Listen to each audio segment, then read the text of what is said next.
Welcome to this week's live strategy session. Great having you with me. Thanks for joining me for another show and heaps to talk about. Lots of movement going on in the stock markets and, of course, the commodity markets. Plenty to talk about there.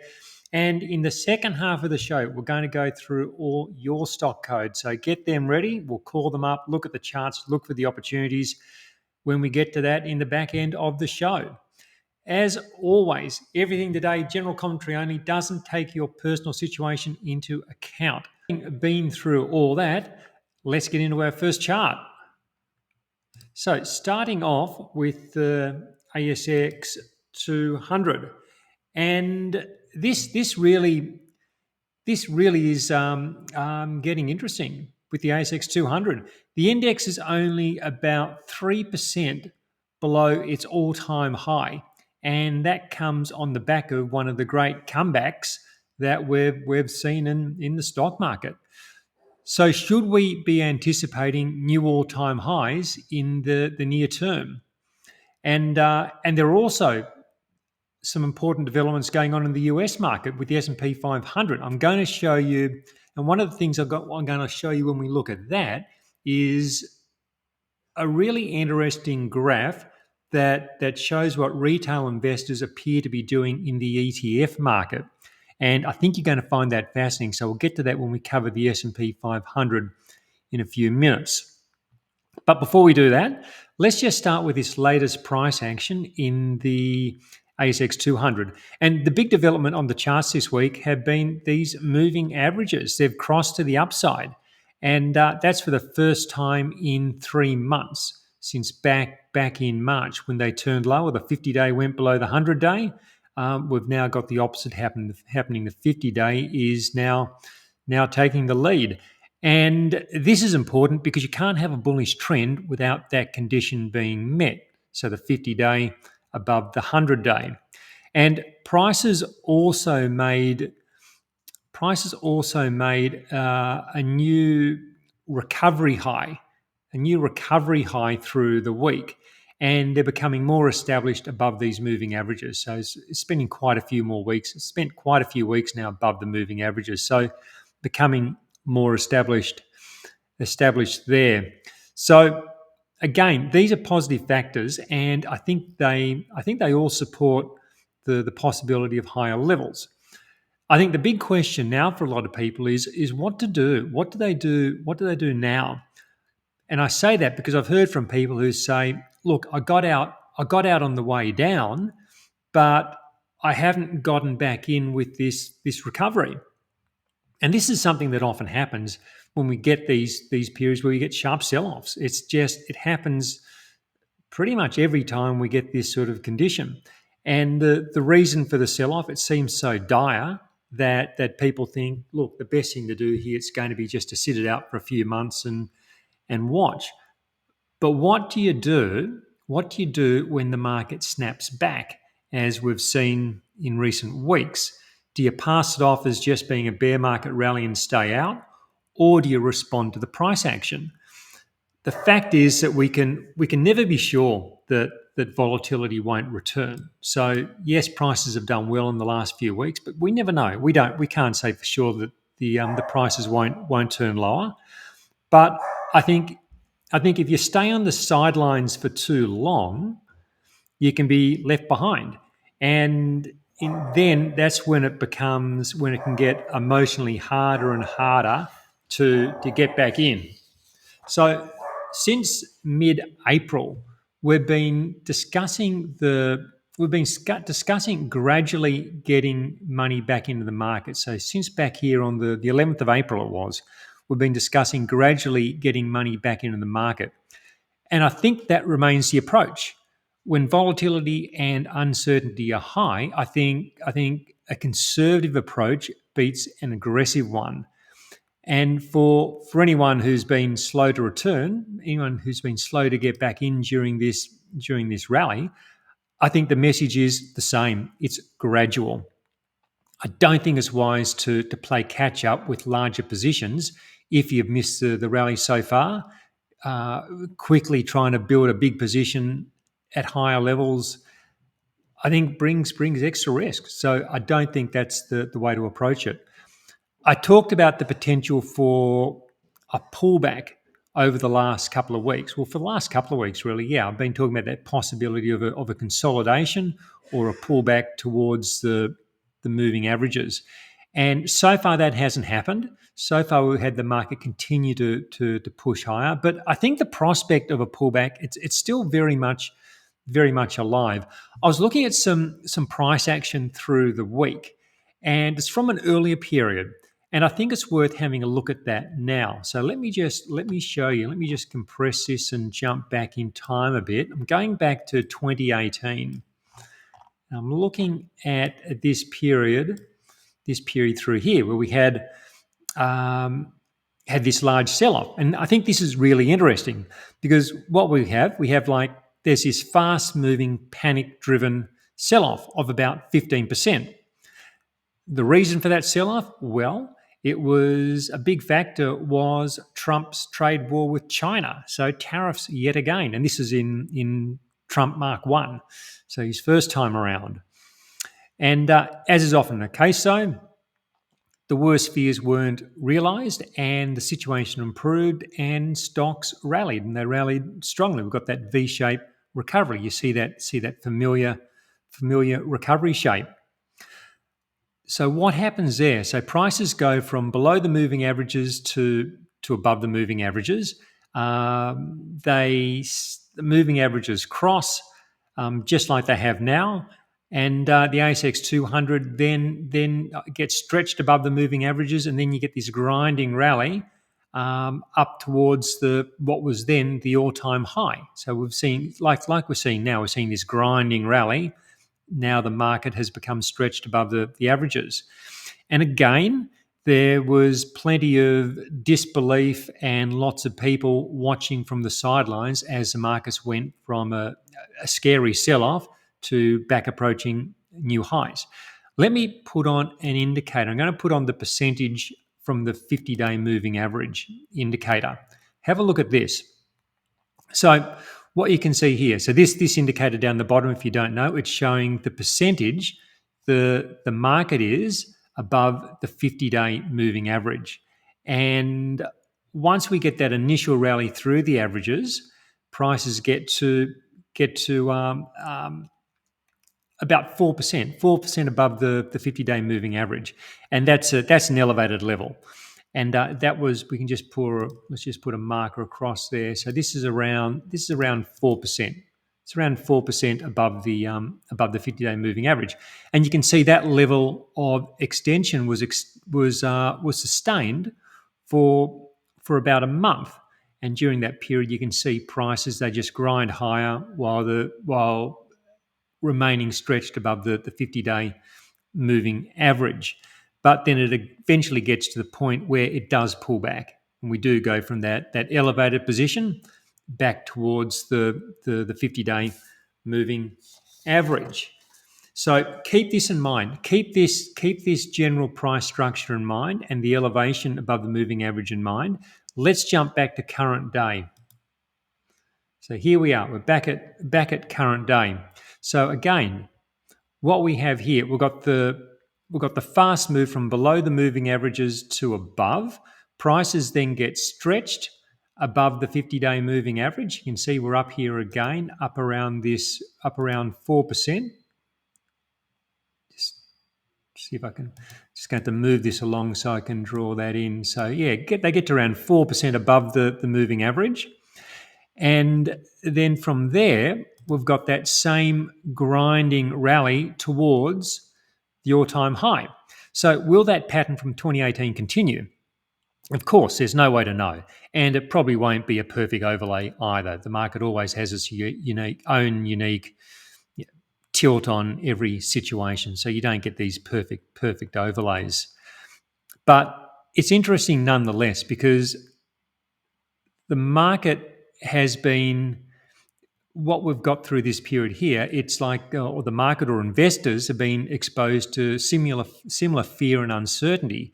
And emotionally, people tend to behave in similar ways. So that's why it's interesting to look at that period from 2018 and compare it to what we're seeing now with this period of being stretched above the 50-day moving average. So yes, this I think this grinding rally, it could have some more in it. But as the ASX 200 approaches the all-time high, which, as we discussed, is only about 3% away, I think the odds of a pullback towards the 50-day moving average increase. I just want to quickly show you the ASX 200 on an equal weight basis. So let me just take that indicator off. I'm going to jump over to the ASX 200 on an equal weight basis. I like the overall price structure here, but from a near-term perspective, the equal weight is approaching an important technical level. And let me just compress this and I'll show you what that important level is. So this is the all-time high region for the equal weight. Let me just draw that in across there. So there the actual all-time high is from February, but it's pretty much in line with the previous high from December 2021. A couple of peaks from around 24. So we could almost call this like a double top resistance point. Comes in at around 2030 thereabouts. I think it's unlikely the equal weight's going to break through here, this 2030 mark, on its first attempt. After such a strong rally, I think we're likely to see some sort of pause and consolidation before potentially then mounting a successful run at that resistance. So another reason to think that, like what we're looking at the ASX 200, why we might see that return to the 50-day moving average before too much longer. Just coming back to wrap this section up on the ASX 200, just coming back to the ASX 200 for a moment.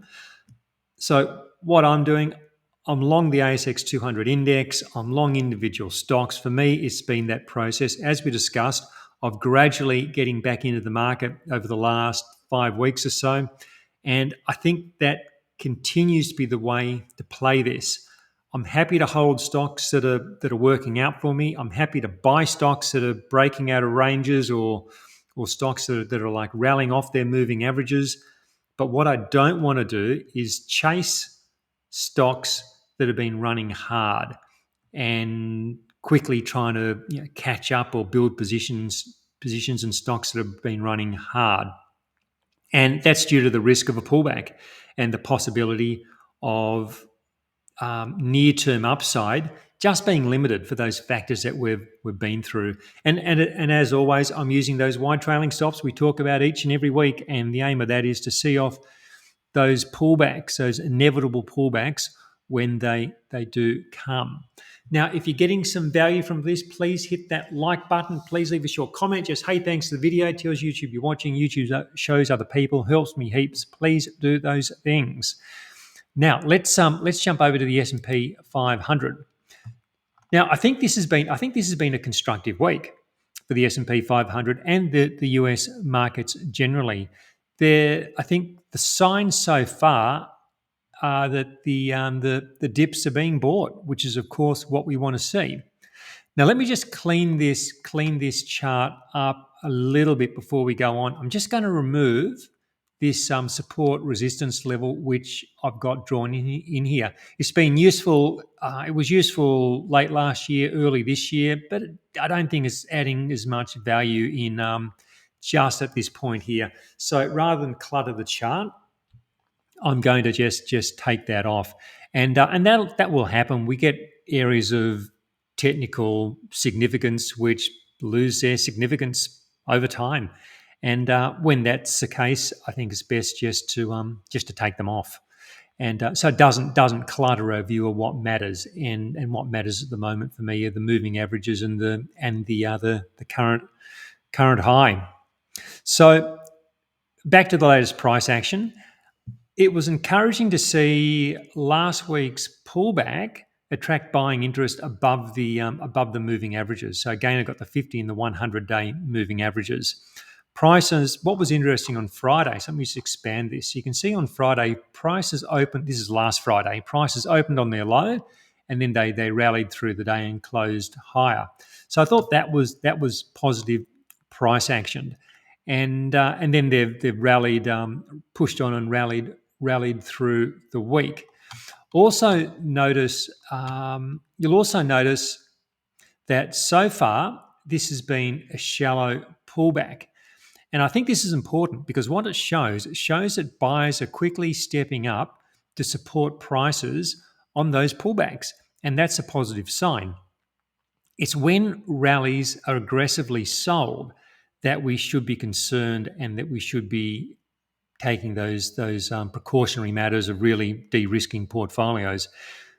That's not what's happened just here at this point. I'll show you an example of where you do get those rallies being aggressively sold. So just got to come back here to 2022, and we've got this V-shaped recovery. And for a little while, this was looking really good. Prices went from below the moving averages to above. This was a sign of a potential turnaround, that maybe a low was in and a recovery was underway. But then look what happened at the high. Selling came in, and then there was minimal buying of the dip on the way down. And instead of a shallow pullback, which maybe held above the moving averages and started trading sideways, there's then a quick drop back below the moving averages, and then the selling intensifies and prices quickly give way. So compare this part in here. Compare this what we saw immediately after the high in 22 to what we're currently seeing at the moment. It's a very different situation. Rather than prices quickly getting below the moving averages and then starting to deteriorate, so far we've got signs that the dip is being bought. Got to keep watching it. Things can change, but so far this is the sort of price action that I want to see. Want to jump over quickly to the equal weight, the S&P 500 on an equal weight basis. We're seeing the same sort of price action play out here. After we've got the strong rally off the low, prices are finding support around the moving averages. So you can see the pullback has come back to the 100-day moving average.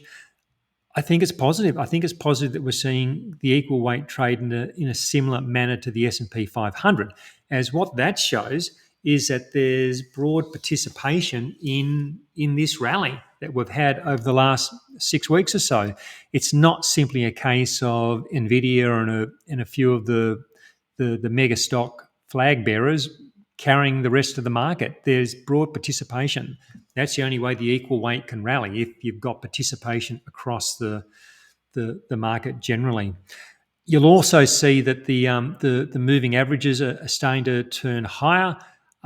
They're close to crossing, haven't quite done so yet. There's a 50-day closing in on the 100-day. Looks like maybe it could take another couple of weeks if the price action continues to hold up. But the underlying structure, I think, continues to improve. I saw a fascinating graph through the week. I'm going to show you that now. And so let me just click over to that. So this turned up on my X feed. Let me just enlarge it. Now I'll just explain what it's all about. So it shows the total inflow and outflow from equity ETFs. So I imagine this is all US equity ETFs. And what's been fascinating is that just looking at the bottom right-hand corner, and so of course that's the S&P 500 on top, and this is the inflow and outflow on this graph. So looking at this bottom right-hand corner, so this is interesting because what's significant here is there have been outflows, and quite significant outflows, over the last few weeks, according to this graph. And this has been during a period in which stocks have been rallying. So it's funny, isn't it? Stocks are rallying, yet we have this outflow coming from net outflow coming from equity market ETFs. So is this a sign that retail investors don't trust the rally and are getting out? And if so, what does that mean? So this is where it's interesting to look at two similar V-shaped recoveries. And those are during the COVID crash, and then during this period during 2018. And so starting with COVID, look what happened here. So we've got the COVID crash. market starts, so there's initial buying as the rally gets underway. You can see the buying ticks up as the market starts to rebound. But as the rebound starts to sustain itself and starts to push higher, the net selling really starts to intensify. So for several months of rally, retail investors apparently exiting equity ETFs. And the same thing happens during this 2018 panic. The rally initially gets sold. There's heavy selling of ETFs as the market goes higher. Then it starts to turn around and the inflows start to push prices, continue to start to go with the trend. So the early stages of the rally, are we seeing the early stages of an ongoing rally sold now as we did in those previous times? One thing we know about bull markets is that they're built on pessimism and disbelief, and you've got that great Wall Street saying, it's that bull markets climb a wall of worry. I think this graph supports that notion. It's just one of those extra things to keep in mind. We look at the price structure, but then we see graphs like this, and you go, yeah, is this retail money still thinking the second act is coming, like they did during the COVID recovery, like they did during the 2008 recovery? But of course, the main act has passed, and prices are recovering. We'll have to see what plays out on this occasion, but interesting nonetheless. Let's go back. Let's just wrap up on the S&P 500. Like I was saying with the ASX 200, I think the play here is to approach the market from the long side and be looking for opportunities that stand out. So it's not everything, like I said with the ASX 200 about gradual, etc. That all still applies. The price action continues to suggest the interest is in buying the pullbacks, not selling the rallies as we saw in 2022, rather than looking for reasons to stay out. I think it's a case of going with what's working. And at the moment, what's working is the long side. Doesn't mean prices are going to race to new all-time highs. We could still get lengthy consolidations, but the underlying momentum is to the upside. And then, of course, it's always managing risk, because things can change, things can turn. It's never a one-way bet. So that wraps up the S&P 500. Now, what we're going to do now, we're going to move to the small caps, the US small caps, Aussie small caps, all the commodities. We'll go through those: copper, gold, oil, uranium. We've got silver in there. That wraps up the free section, of course, though. If you're not a Strategy Session member, there's a link below. Click that, come in, costs you very little. You only need heaps of information. You can even ask me about your own favourite stocks. So think about doing that if you're not already signed up as a member. Now, okay, so Russell, let's start with the Russell 2000,